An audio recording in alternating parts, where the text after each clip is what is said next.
Expectation এত high, না পেলে আমরা কষ্ট পাই। তাহলে বিষ্ণু বলেছেন, হয় স্ট্রেঞ্জার নয় ট্রাভেলার, এইভাবে থাকো। ওয়াইদা আমসাইতা ফালা তানতাযিরিস সাবাহ ওয়াইদা আসবাহতা ফালা তানতাযিরিল মাসা। আব্দুল্লাহ, যখন সকাল হবে সন্ধ্যার এক্সপেক্ট করো না, যখন সন্ধ্যা হবে সকালের এক্সপেক্ট করো না। সকালবেলা তুমি বিশাল আশা নিয়ে বসে থেকো না যে সন্ধ্যা পর্যন্ত বাঁচবা। যদি বাঁচো, সন্ধ্যা পাও, ভালো, আলহামদুলিল্লাহ।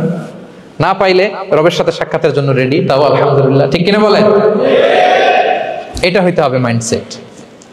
Expect less, never be greedy. প্রত্যাশা কম রাখেন, আপনি হ্যাপি হবেন।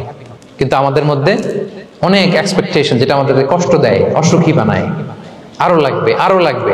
অনেকের মধ্যে, সবার না, অনেকের মধ্যে এই প্রবণতা আছে না নাই? বিশ্বনবী বলেন, লাউ আন্না লিবনি আদম ওয়াদিয়ান মিন যাহাব আহাব্বা ইয়াকুনা লাহু ওয়াদিয়ান।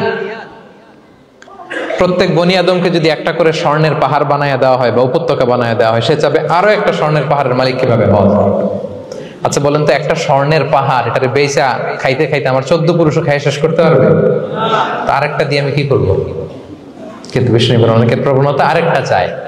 ওয়ালা ইয়ামলা আফাহু ইল্লা তুরাব। কবরের মাটি ছাড়া তার এই আশা, ভরসা, প্রত্যাশা কেউ থামাতে পারবে না। তাহলে আমরা যেন গ্রিডি না হই, লোভী না হই,